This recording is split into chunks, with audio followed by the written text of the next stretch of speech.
ഏറ്റവും നല്ലത്.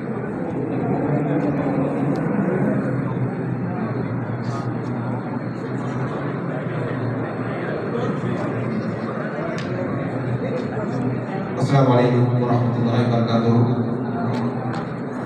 ദയവായി പള്ളിക്കകത്ത് നിൽക്കുന്ന സഹോദരങ്ങൾ വേദിയിലേക്ക് കടന്നിരുന്ന് ഞങ്ങളുമായിട്ട് സഹകരിക്കണമെന്ന് അഭ്യർത്ഥിക്കുകയാണ്.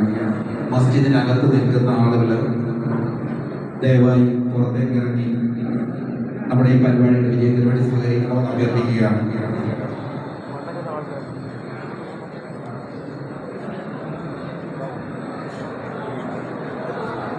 നമ്മുടെ ഈ തിങ്ങി നിൽക്കുന്ന ആളുകൾ തിങ്ങി നിൽക്കുന്നത് മൂലം നമ്മുടെ ഗസ്റ്റിന് മസ്ജിദ് കാണാനുള്ള സൗകര്യമുണ്ട്.